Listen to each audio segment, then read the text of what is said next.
Welcome, Ian. Such an honor to be here, Karen. Love what you do for the world, and just honored to be a part of this podcast today. Well, I love what you do too. This is a mutual admiration society between the pair of us, and I am so proud to be part of the One Better World Collective. But we will talk about that as we go. But Ian, you're just doing some amazing stuff, globally, like you're connecting all these global leaders and people who are working to make a better world. And I can't applaud you enough, and I can't admire you enough, even though you don't do it for that. But and you're also making some very big waves in the whole worldwide industry of creating better stuff. But have you always been driven to create a better world, or was there a catalyst somewhere along your way? That's a good question, Karen. Thank you, of course, for asking that. And of course, my parents would say that I was very driven to drive them crazy when I was young, but that's another story. So yes, actually, at the age of 8, I quite remember exactly the time when a little spark started inside of me that one day I would help humanity and the planet.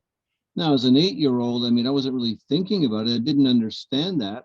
But I wanted to be a hockey player, like most Canadians want to be when they're growing up, much like you want to be a rugger in Australia or a footballer in England. Let's not talk too much about England, but I think they're still crying after losing to Italy, but that's another story. Anyways, but yes, no, the spark started when I was 8, and it continued from time to time. I kept reflecting back on that as the spark grew more into a smaller flame.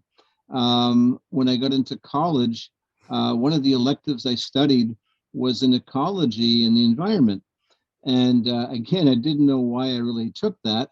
But while in the class and in that course, again, that spark was growing, the flame was getting brighter, very intentional in my passion to do something to help humanity and the planet.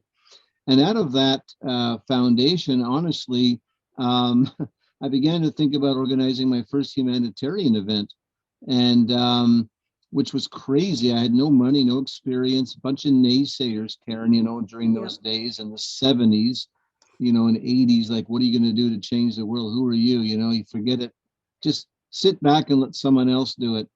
And so, a part of me listened to that, and okay, I'll find some people that will maybe carry the burden or vision I have, and I'll be a fly in the wall and I'll watch them do all the work. That way I don't have to be responsible if something doesn't happen positively. I was thinking, of course, I was thinking like that at the time.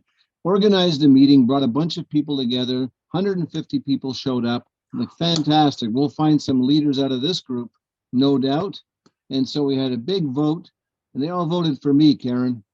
Oh no, I said, you got this wrong. You get the wrong person. I'm not the guy. I'm just someone that wants to be a fly in the wall and follow your leadership. No. You're the visionary. And that's how it started, really. And so that event led into me writing to the Prime Minister's office. Imagine this, as a young man writing to the Prime Minister's office back in the day, right? Writing a letter, mail it into the Prime Minister's office. They get it. They read it. I'm requesting an event on Parliament Hill in Ottawa in front of the government buildings, right? Yeah. How crazy is that? What a way to start off your first event. So they write back literally a week later, we are giving you permission to use Parliament Hill for your event. Well, I was so excited. This is my first event. I got permission to use probably the best place in the entire country in Canada, right there where everybody can see it. Only problem is we didn't have a keynote speaker or anything else. So I'm like, okay, keynote speaker. Who's the best humanitarian? This was 87. I know who that would be. So I literally dial phone, called the Missionaries of Charity in Calcutta, and it was just like this. Hello. Yes. Is Mother Teresa there? She's busy stopping a war in the Middle East right now, but if you call back next week, she should be back here. Thank you. Click. Call back a week later. This is exactly how it happened. Hello, Ian. Oh, she knew my first name. First time someone of any dignity of that level as a global humanitarian had ever called me by my first name. That resonated to this day. I still remember that. Ian, what can I do to help you? Oh, wow.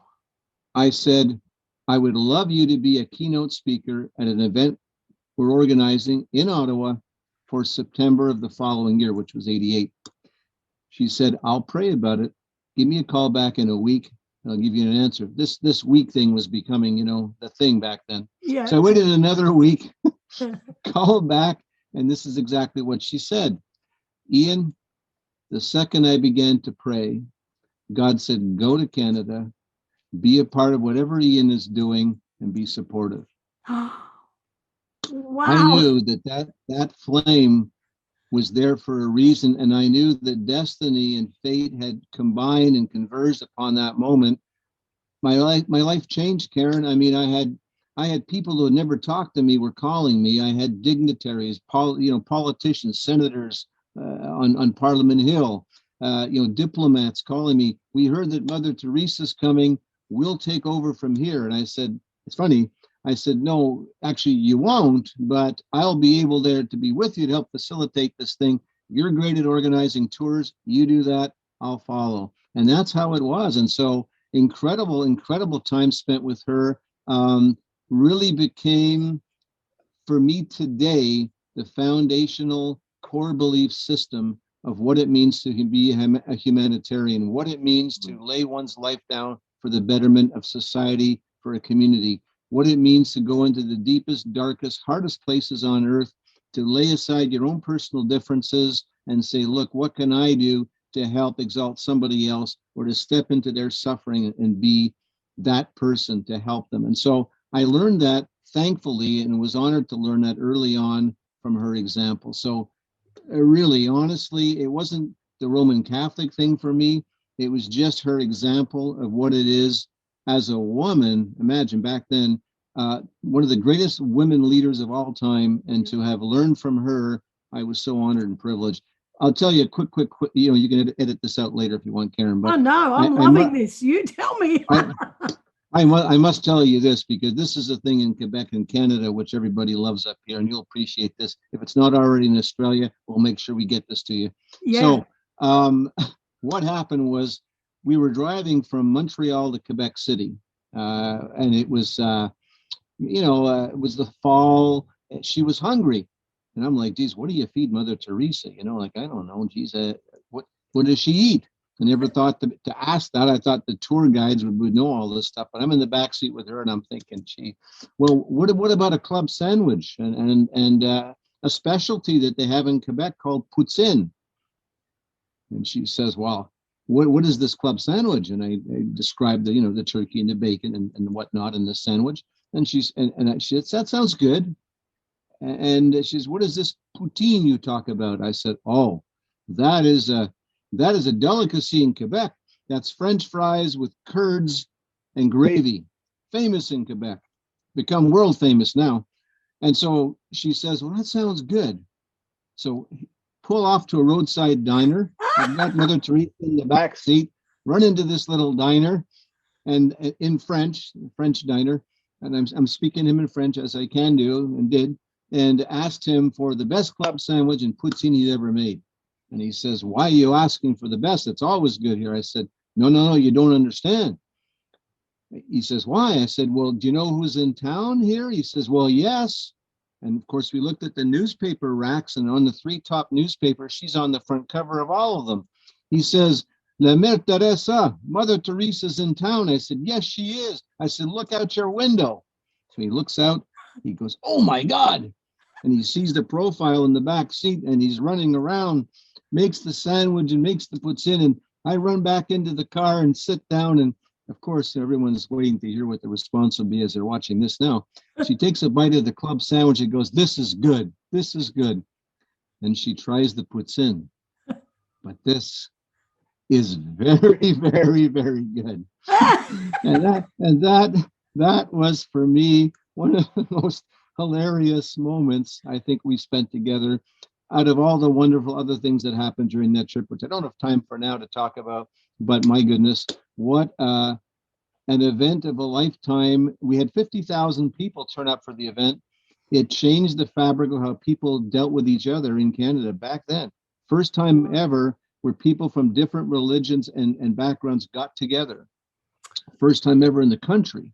And so, you can't look at that, before and figure out this is going to happen. But if you are led by the universe to do the things which matter most to the hearts of people without judgment, without political or religious influence, you can, in fact, affect all the religious and political world by doing it. So I learned fast and early, I'm going to keep out of that realm.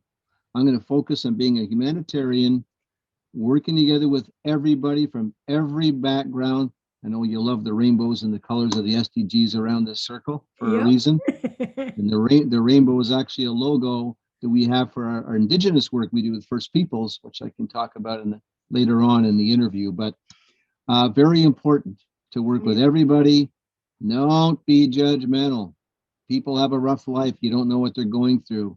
Leave it aside. Let's be open and listen. Yep. Listen before we start speaking. Yep. So that's a long-winded answer to your question, Karen.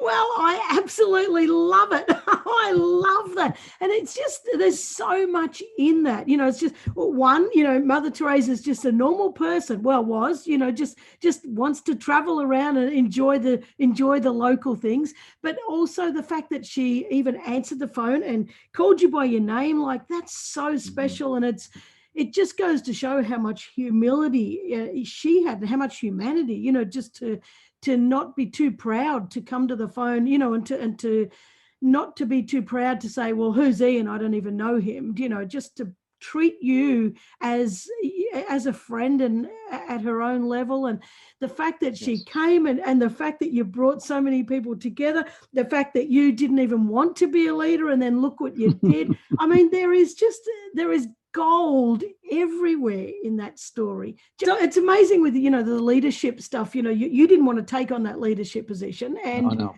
It's incredible. There's so many people out there who don't see themselves as leaders, and yet they're doing amazing stuff. And this leadership thing I was talking at the other night, is a gorgeous young woman come up and said to me, oh, I'm doing this, I'm doing that, and I said, oh wow, that's such good leadership. She said, oh no, I'm not a leader.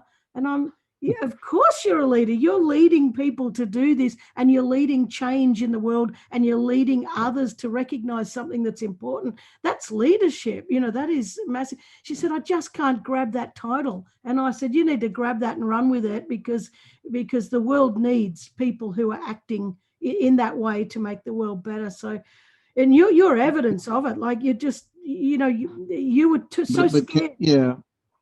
Karen, it's deeper than that. I mean, I said that I didn't want to be a leader, but there was a reason for that. And I'll share this with you now and with the viewing audience.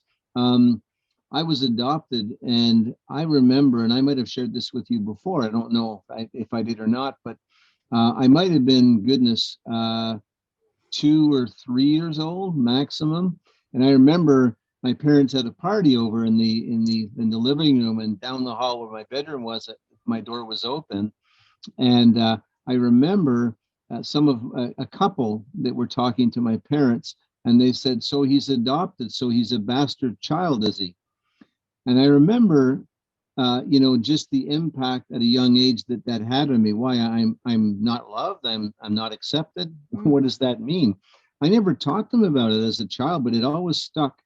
It stuck inside, and because of that, it became a hindrance, and it actually developed into anxiety. So I had really struggled with bad anxiety. Man, I couldn't be sitting in public. I'd be sweating, and I'd have to hide. It was horrible. I never went for any counseling. I never went on any medication, but only these events in my life, meeting Mother Teresa, and kind of after that, that just disappeared. That anxiety was gone because of the confidence of stepping into a leadership role that I didn't think I ever deserved. I didn't deserve it. That was deep in my psyche before. And so even accepting that, I was reluctant to accept a leadership role. And even to this day, I don't see it now as a hindrance or a weakness. It's a strength to me because I need to stay humble. I need to stay in that place of humility in order to make sure that I do consider others more highly than myself, to be more concerned about them than myself. And I think that's the motto that Mother Teresa taught me. And I think that still is important to me, to be in that place of humility. So humility to me really is, I believe, the most important point of being a leader. I think if you can stay in that place, I mean, be persuasive, be influential, be inspirational, go rah, rah, rah, but at the same time, recognize that we got to be in the low, humble place in order to draw attention to others. So, 100%. I 100% agree with that. Humility is just, it's the bee's knees. And those things used to be seen as fluffy extras. I just put something on LinkedIn this morning about that. Kindness, caring for one another, empathy, humility, vulnerability, all of that stuff used to be seen as, and still is often seen as, fluffy extras and weakness. And it's the complete opposite. It is the absolute necessity. It's the core necessity of being a good leader. But hopefully we'll convince more people of that, and we'll hit a tipping point for good. But anyway, but you talked about those rainbow circles behind you. So some will be hearing this on audio, but this is also on YouTube. And Ian's got the rainbow colors of the One Better World Collective logo behind him. So you started One Better World Collective, and what change why did you start that? And what did you hope how did you hope it would impact the world? Right. Thank you, Karen. And so I need to go back a little bit. I'm sorry I didn't mean to take too much time in explaining things, but I love your stories. Every story's got a story with me. Yeah. And so I can never just answer it straight out because everything links to everything else. Yeah.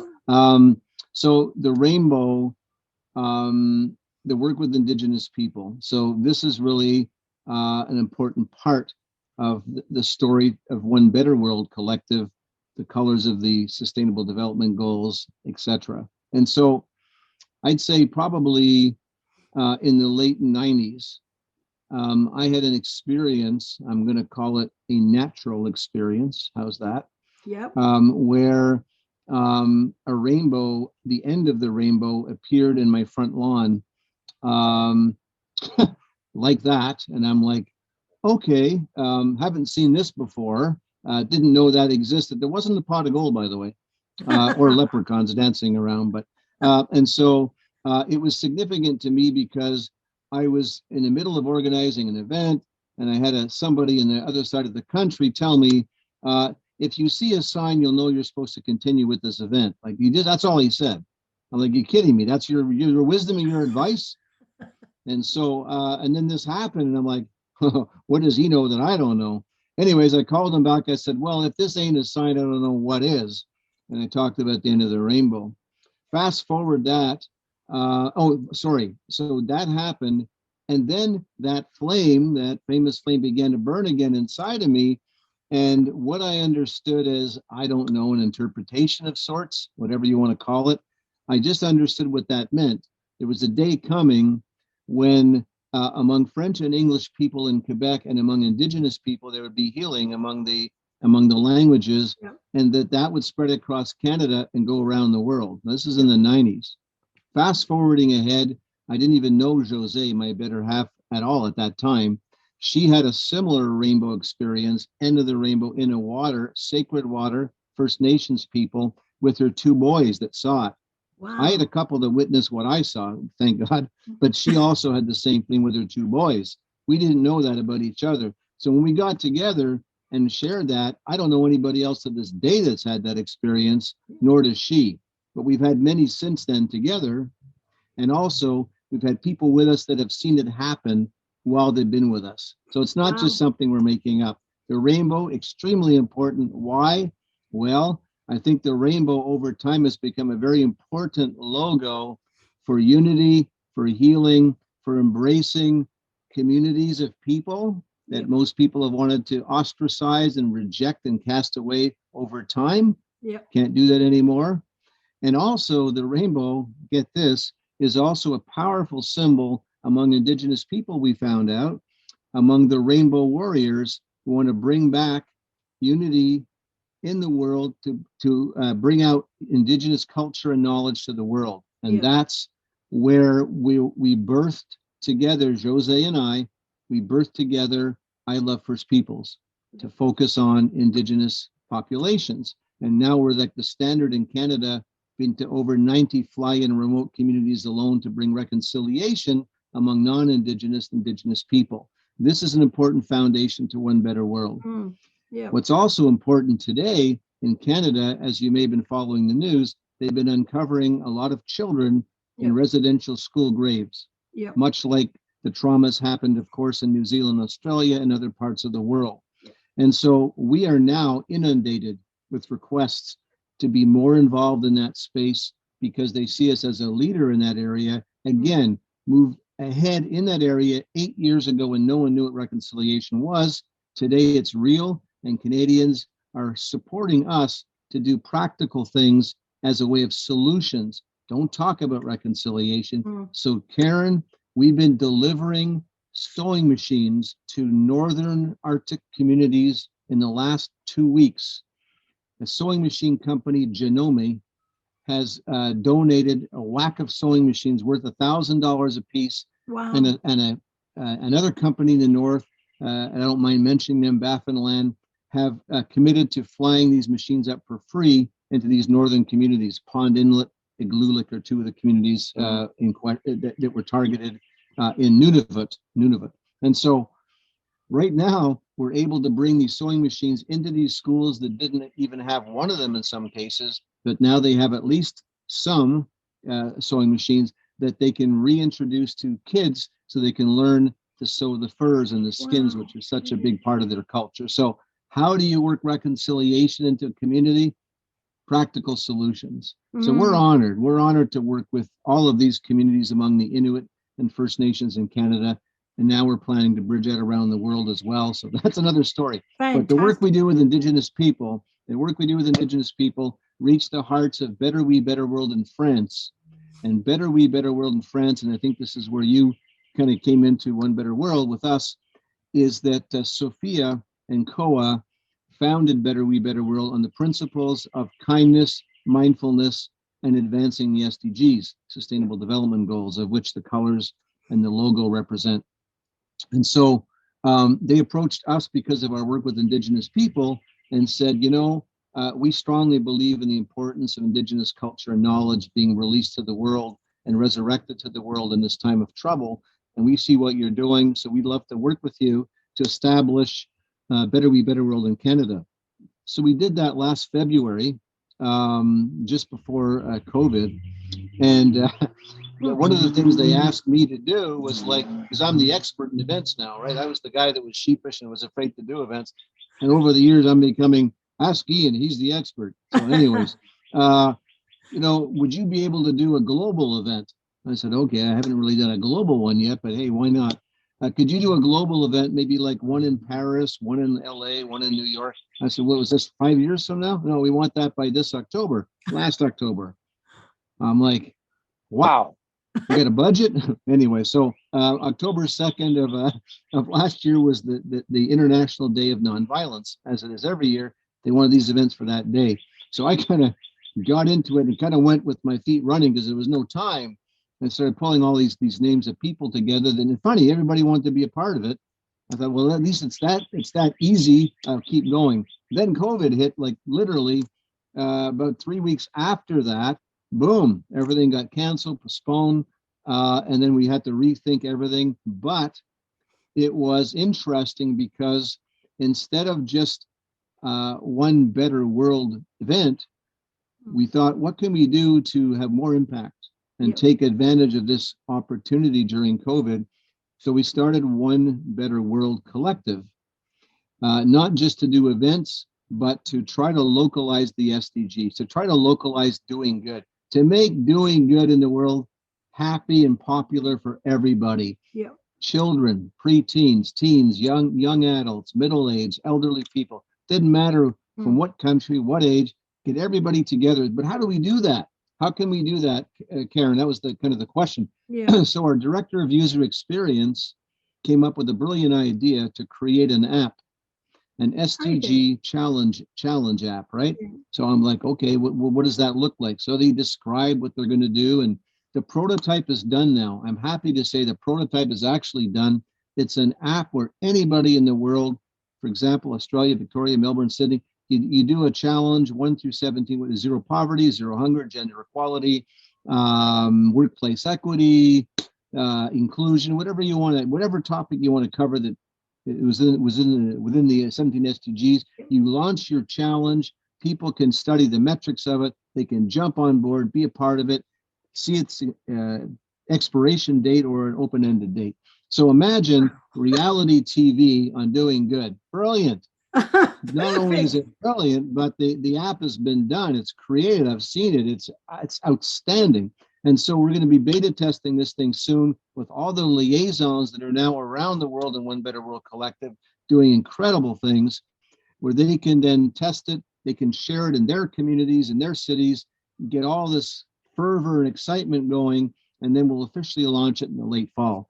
So that's in a nutshell how Indigenous people affected one I Love First Peoples, which became a foundational piece for One Better World Collective. So within One Better World Collective, the thematic point for me is always to embrace and elevate Indigenous culture and knowledge. Yeah.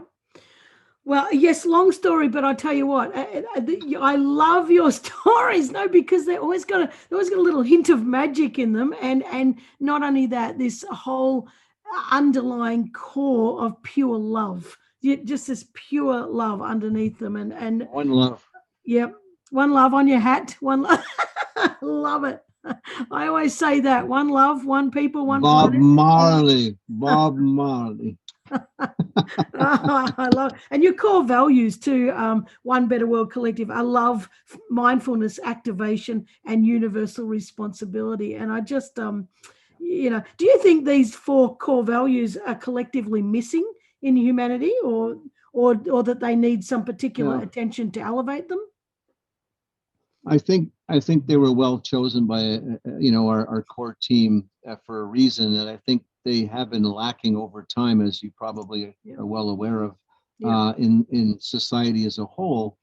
But and I think you're discovering this as I am, and I'm so excited because Gen Z and Gen Alpha, oh my God, they make my day every day when they get a chance to speak to them. Anybody who's a preteen or a teen today is so on that page. You don't have to talk to them about kindness or mindfulness. I mean, it's just part of the fabric of who they are. So I think the future generations really understand the importance of that. And I think part of what One Better World is trying to do is focus on them a lot. And we met another one today from Bangladesh. Yeah. And wow, I mean, she's a 15-year-old, and I mean, one of those 15-year-olds, Karen, that you just sit there and you go, you're making me feel bad. You know what I mean? Like, you're doing so much. Like, I mean, you want to take over the organization? I'll give you One Better World. I mean, my goodness, you're turning the country and city inside out. So, but it's just so inspiring and exciting to see the pages that they're on. They're so far ahead. When we were teenagers, come on, right? So, I think the business world is changing too. I think there's a switch to kindness, mindfulness, sustainability. I'm encouraged to see that happening in the business sectors. Another little plug here for Good for Global, but my better half, Jose, is launching Good for Global shortly. She's been doing a lot of work with CEOs and employees recently as kind of a ramp up to the launch of Good for Global, which is based on the mindfulness, kindness aspect, but for the business world. So SMEs, small and middle-sized businesses, how to incorporate their influence on their employees in how they purchase, what they do with their money in terms of being good in the community, and then also having that network, the Good for Global network, around the world, allowing transparency for you and I to go in and see if we want to buy something, purchase something, be involved, check out the company. What are they doing? Oh yeah, I'd rather buy from this person or that person because they're doing this. So a lot of cool stuff is happening in that space, but I'll stop with that answer because again, that's a elongated answer. And you can't steal Jose's thunder because I'm going to interview her in the near future because she's got her own story as well. And so we're not going to let you steal her thunder. But I absolutely love what you're doing. So you've said one of your quotes is transformation of the heart and mind is key to achieving the SDGs. Tell us more about your thoughts behind that. Gee, did I say that? Okay. I think you did.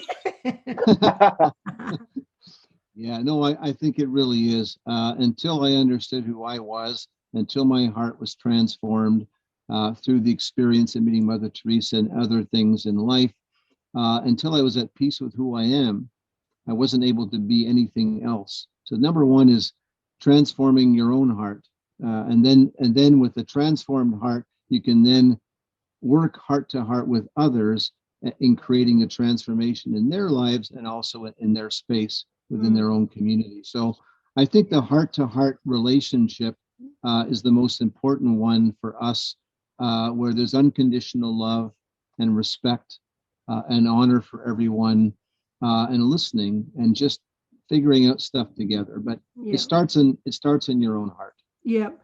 I agree with that. I'm a bit of a hugger, and COVID has kind of given me a bit of a, you stop hugging people, Karen. Yeah.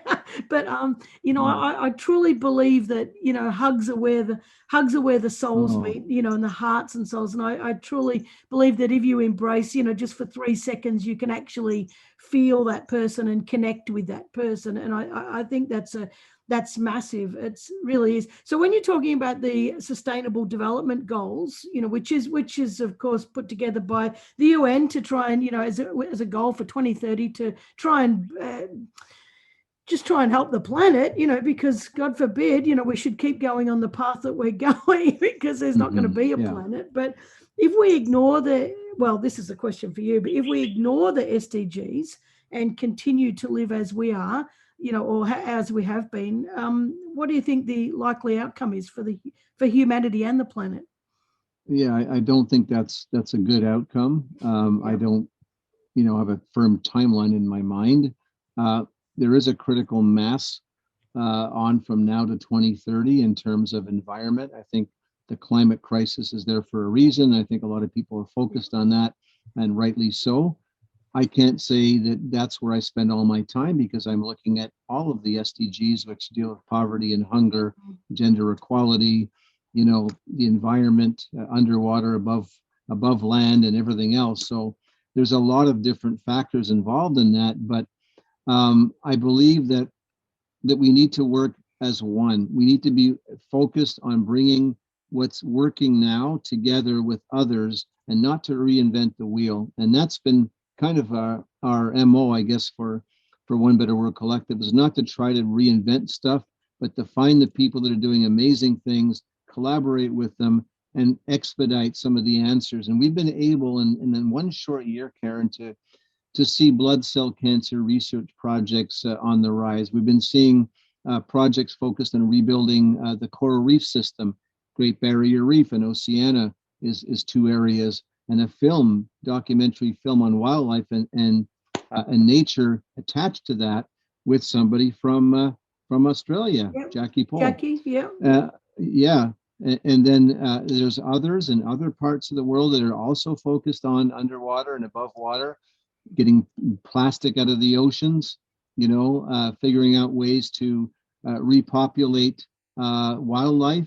The big thing in Australia, of course, and other parts of the world where we've seen extinction of animals. There's another ex-Australian, believe it or not, again, Dr. Natalie Schmidt, who you should have on your show sometime. She's a real inspiration. Yeah. And Natalie, my goodness, she's got a technology, a wild tech DNA that is working on helping protect extinction of animals. Oh, wow. Yeah. Fantastic, right? A technology that actually works, that you can do that. And so I'm excited to be able to see the launch of that. And we're Yeah. working with her on that, actually. Yeah. And so, goodness, we can't sit around and wait. We got to work with those people that are doing some incredible things, collaborate, and start to see, solutions that start to unravel within days or weeks.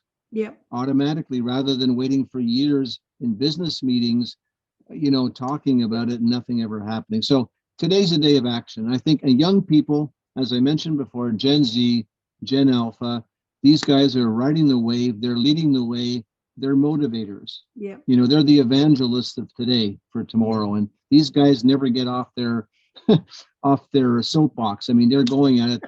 They're getting the message out there, and they're motivating, and they don't have any filter. You know what I mean? Like, they're just, I listened to somebody today, and they're just giving it to me, and I'm like, oh, I'm on your side, I'm on your team, yeah, I'm with you, But I can imagine them before a politician or a CEO in a multinational, they'd be shaking in their chairs, saying, yeah, I got to do something, So I think we're in a good place. I think I'm encouraged to see the effect that young people are having, and we're going to try and facilitate their voice more and more and more. Yeah.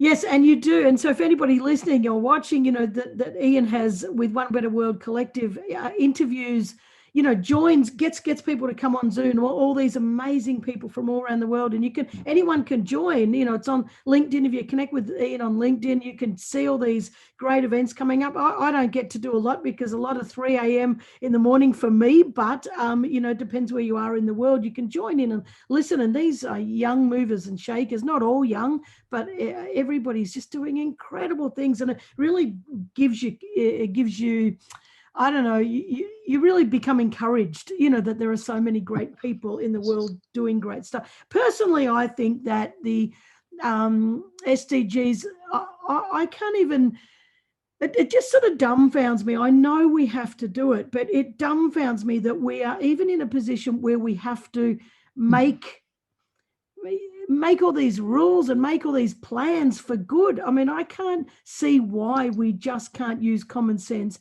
and just be decent people. Do you know? Yeah.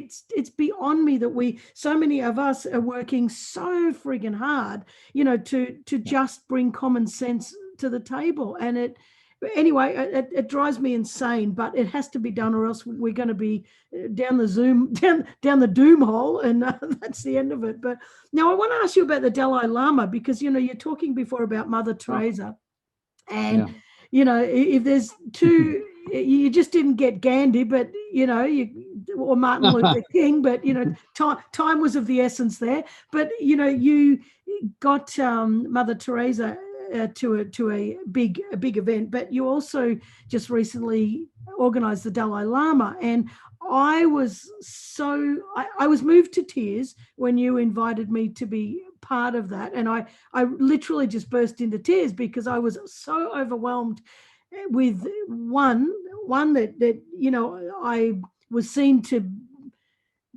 be deserving to be there. That was the first part. But secondly was that, I would be in that space, in that amazing energetic space for the Dalai Lama.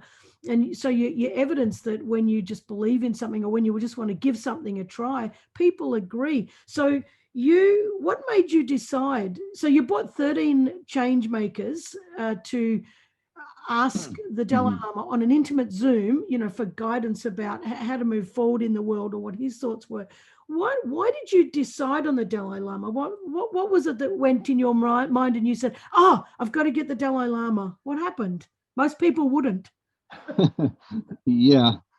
Well, I think a lot of that had to do, Karen, with our relationship with Better We, Better World, and Sophia knowing him personally. So I think we had a little bit of an upper hand and a kind of a backdoor policy that would be a little easier to get him on board than others. I should say that, funny story, I'll throw this in there for whatever it's worth, but and this is not to slant this man I'm going to mention, because I love him and his voice is incredible. But Andrea Bocelli, the famous Italian tenor, he was asked as one of the global change makers, right, for this event. But his brother, Federico, was like sending me an email. He says, would it be possible if you could change the time? And let's be honest, for me personally, it wasn't the best time anyways. In Canada, it was was it 11:30 at night? And for people in Europe that were on the call, it was 4 in the morning. So for him, it was 4 o'clock in the morning. And I get that, but I wasn't going to ask the Dalai Lama, right, to change the time. It just wasn't cool. So again, I love Andrea, and I think it's a funny piece, and we'll have him involved in something else in the future. But I'll tell you, when that guy sings, not only do I get goosebumps, but I get tears every single time. That guy's voice is from another planet. Yeah. Anyways, the Dalai Lama, that's why he was the central figure, because of Sophia. Now, the global change makers, that was a bit of a different thing. We had to find the proper blend and mix of backgrounds and influencers from different parts of the world. And so we had as young as Raheen Fatima there, of course, from Pakistan, the 13-year-old. I don't know if you've seen her recently, but she's doing interviews with everybody. Yes, like she's been doing, like the new Johnny Carson in the U.S. or something out there in Pakistan. Interviews. She's done over 500 interviews. I'm like, what? But anyways, so she was one of them, as you know, and as you remember. But there were so many others, and there were 3 Indigenous leaders that we had purposely invited to that, including Massey Whiteknife. And my God, I mean, that guy's got so much to share. I'd love you to have him on Get Off the Bench sometime. Oh, he's coming. We had him booked in, and he had a family crisis, so he will be on. He will be on. Yeah. I'm so happy to hear that. Coming. I'm so happy to hear that. Yeah. No, he's got incredible stuff to share. Yeah. But that's why the Dalai Lama. That's why he was chosen. No. Connection. Well, and that was, but it was still, it's still like, can we get him? Yes, let's give it a go. And I think that I think we play small way too often, and we think that no one's going to pay attention to me, and I that's too big for me. I can't go and do that. But it's surprising how many people agree to things and how many things can be done if you just put your best foot forward and give it a go. And sure, you're going to get tons of no's. But if you crack that yes, you would never have cracked it if you didn't put your best foot forward and give it a go.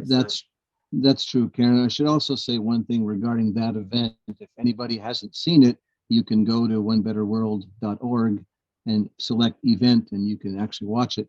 But when we were organizing the event, and I was talking to His Holiness's office, the Dalai Lama's office, to his chief organizer, we were going over who's going to be saying what and the schedule of the event.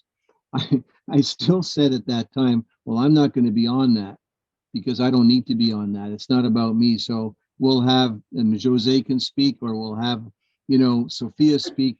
I'm fine with that, really. So I still did that. And the organizer's like, no, you need to be on that. Your voice needs to be heard. You're the one that organized this and put this together. I'm like, bang. All right, step in line, boy. You got to take over again. So I tried to get out of that. Even there, I tried to get out of that one, but no, got to throw them back in the mix. But you see, if they see that you don't want the exposure and you don't want to be seen, they see that for what it really is, and they say that's why you're going to be in there. And I feel good about it that way. I don't feel like I elbowed my way in to make this our thing. Yeah. Well, it was. Thought you'd appreciate that. Well, it was an incredible event, and I just, I still get the buzzes inside, thinking about that. I saw the Dalai Lama in Melbourne at a big venue. I don't know what there was, probably 40,000 people there, and that was fantastic. But to be on a Zoom that was so intimate, the energy was actually even more powerful, even though it was coming through screen. It was, you can't, when people have got that kind of energy, it travels. It's magical. And I'm so proud too, by the way, I must say this, to be an Australian liaison for One Better World Collective. And it just, when people like you recognize what people like me have got to give and to offer the world, that's way better than awards or anything like that. That to be recognized as a change maker and a leader in the space of making a better world is just, I can't ask for anything better than that. You know, that's the ultimate for me, to be recognized in that space. Well, Karen, you're a really important voice and heart in your own country. And it's not just about Australia, it is about the world. And I don't know too many people that I trust like I trust you, and know that when you talk and you share, it does come from your heart, and it does come from years of learning the hard way. And so, a diamond takes a while to get its form, but no, I think you're a real diamond in the rough for many people, and I believe that that light that shines from the diamond comes from different angles, and that prism is pretty powerful, and it has quite an amazing color to it, I might add. And so I think that light, the rainbow light too, needs to shine a little brighter around the world. And I'm so happy and proud to know you, and just your transparency and honesty, and well, that's what makes a leader, and we're so happy and excited to have you. And it brings me to tears just talking and sharing this, because when you're connected like this, doesn't matter how far apart you are. I mean, and everybody who knows you will just, they're saying yes, Ian, because they know who you are. And I'm just so happy to be able to be working with you, and to bring you into the bigger picture, to meet other wonderful people as well. So thank you so much for being a liaison and doing what you do. Don't ever stop. You're making me cry. Stop it. I won't ever stop, because it's just not possible. It's not possible to stop, that stuff. And Ian, I want to just ask you one. We're nearly to the end, because this hour's gone so fast, and I absolutely love sharing time with you. How can likewise. Thank you so much. How can we as humans do a better job in recognizing, accepting all people, cultures, differences? How do you think we can just do better at that?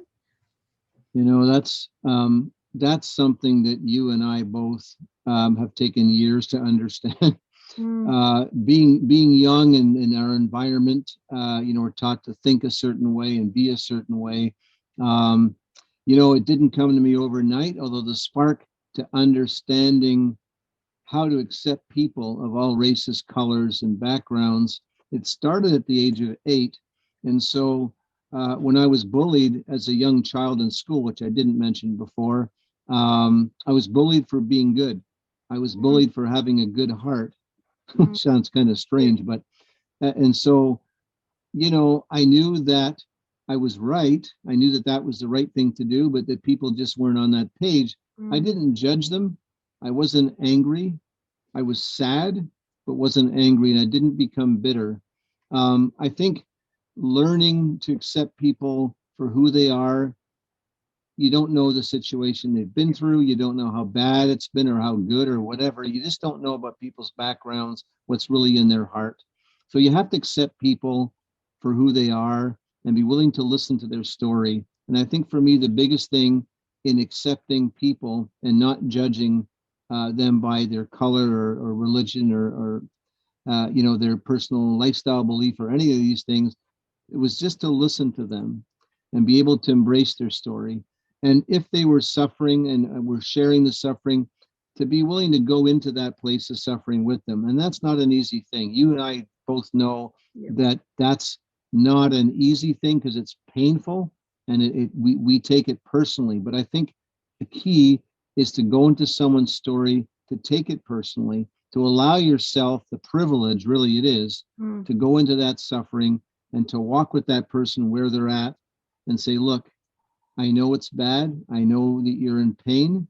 I know that maybe this was an unforgivable thing, but I'm willing to walk in there with you. Let's figure out a way of dealing with this so that the hearts can heal, and that you can move forward into the place where the person is calling you. Because every single person on this planet has a purpose. I've never believed that there's only certain people in certain categories that earn that. No. Everybody in this planet has a purpose. And our job, my job, is to make sure that whatever it is, I can help some small way to get them on that path. And if I can do that in a small way, I'm the happiest guy on the planet. And I think that's the message that everybody needs to hear. And that's the message that we all need to be practicing together. Yep. Yep, I love it. It's that kind of like the competition's over. Forget the competition. It's about how can I help another person succeed on their journey, and how can I make them feel seen and feel heard and feel valuable.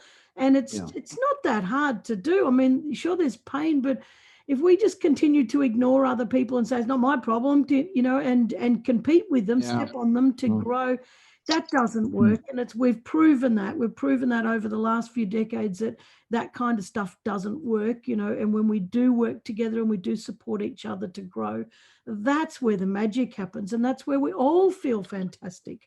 And if I can share one quick story as an example to encourage, it encourages me to share it, and I know it'll encourage the listeners. So as you know, I did a lot of work among Indigenous people in the North in Canada. And part of that was to tour a couple of films by major companies that were to release to major theaters, but they are based on Indigenous stories.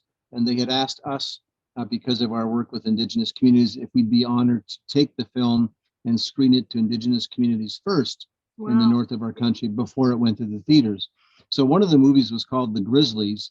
It's not about bears, actually. The Grizzlies are a lacrosse team, a field lacrosse team from Kugluktuk, Nunavut in the north of Canada. Now that sounds crazy because there's ice and snow up there. Who's going to play lacrosse up there? But the reason for it's a true story.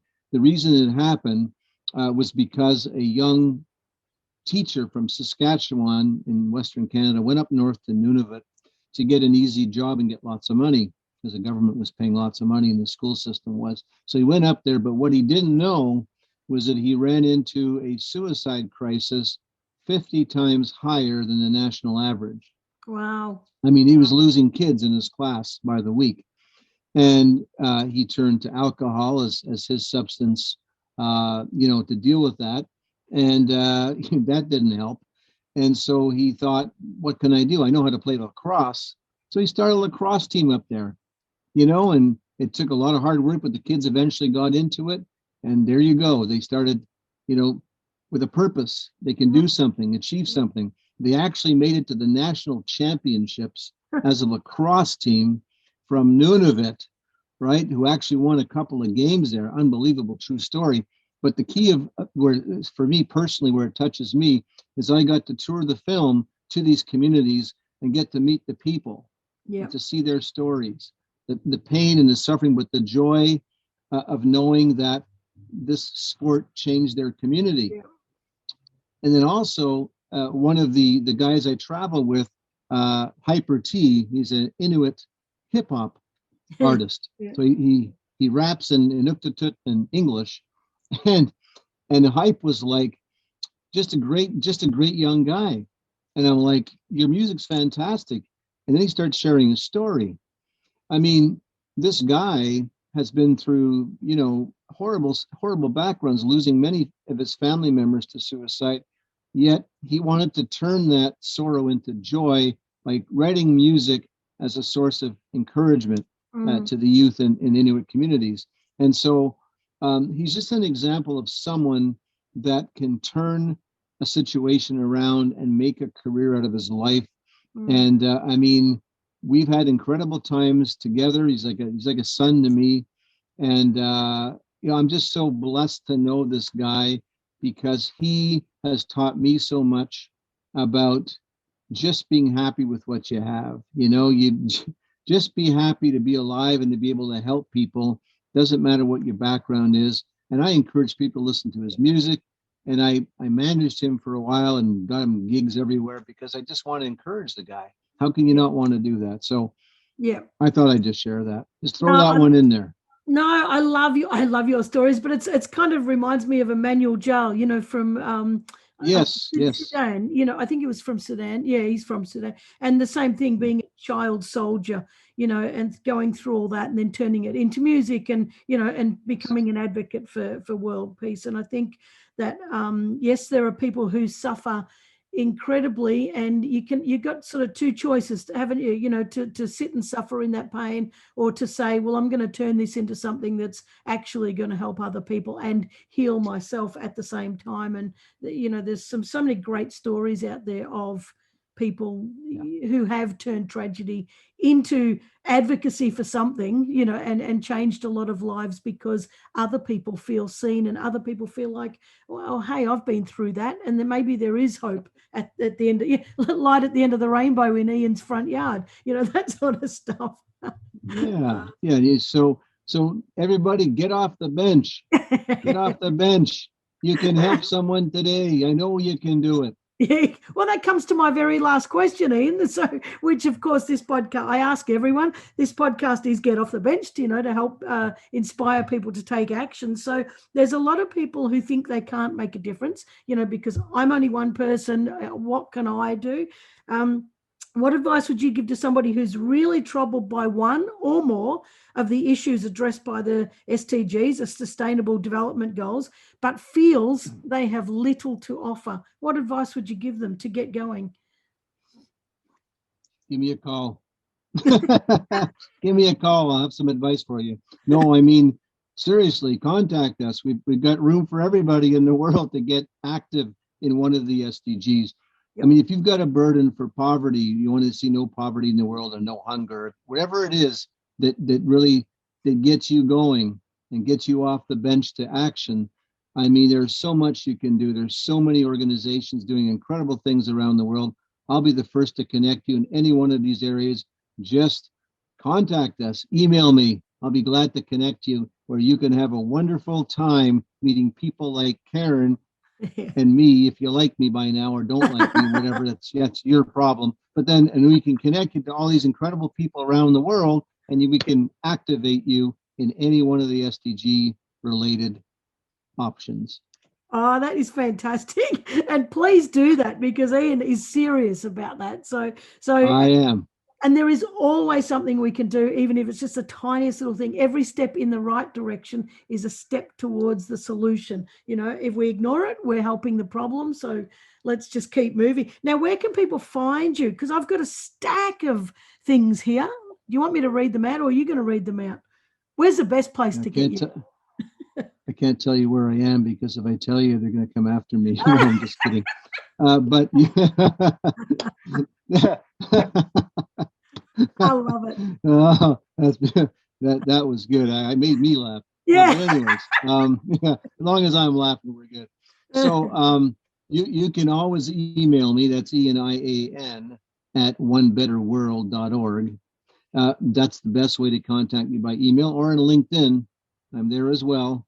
On LinkedIn, you'll find me. And I've been doing my business there almost every day.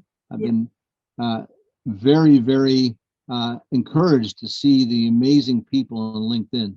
That's not a plug for them. I'm not trying to do that on purpose, but I'm just saying it's been incredible over the last year, especially. So, but that's the best way. Yeah. Yeah. And so the website is onebetterworldcollective.org. And I've also got on here it's just, Karen, it's onebetterworld.org. onebetterworld.org. And I've also got ilovefirstpeoples.ca. So what I'm going to do is I'm going to put all of this stuff in the show notes, a whole lot of connections to Insta, Twitter, Facebook, to the websites, and to your LinkedIn. And I really encourage people to, you know, connect with Ian, because like, you know, on LinkedIn, there are so many great people, but Ian is sharing all these great people and celebrating everything they're doing, you know, all the time. And he's such a great support of people, and, you know, just one of those cheerleaders and champions, just sitting in your corner, pushing you along. And the world needs more of you. The world needs more of you. You are just, I love you dearly with all my heart, and you know I do. And it's a genuine, pure love. I just am so grateful that we crossed paths, and just so grateful. And that was by fluke. I commented on something on LinkedIn, and Ian, you know, reached out and connected, and you've just changed so much for me, and, you know, and given me so much of a boost, and you're just wonderful, just wonderful. Well, I think it's mutual, Karen. You've done so much for me in the short time we've known each other, it seems we've known each other for a lifetime. But Yeah. that's what it's all about. It's that pure love, heart to heart, Yeah. that can change each other, and just respecting who we are. And there's no competition with me and you, and nor should there be with anybody else. And I think if we all can have that attitude, we're going to be so much farther along the path of making the world a better place. Yeah, I agree. Thank you. Well, thank you so much for sharing your time and your stories. I love your stories. I could listen to you all day. So when I come to visit, I'm going to have me tons of coffee to stay awake for all of your stories. But you're just a wonderful human being. The world is so lucky to have you. I'm so lucky to have you in my life, and my listeners are so lucky to have been able to listen to you for the past hour. You're just a pure gem. So thank you so much for giving up your time and joining us. Thank you. No, it's been a thank you, Karen. True honor and privilege. And for everyone who's listening, I love you just the same. By the way, I don't know you yet, but I'll probably get to know you. And you're just you. I know if you know Karen and hang with her, then you're my type of person. So love you just the same. Oh, thank you so much. All right, we'll chat again soon. Thank you. All right, take care. See ya. Ta-da.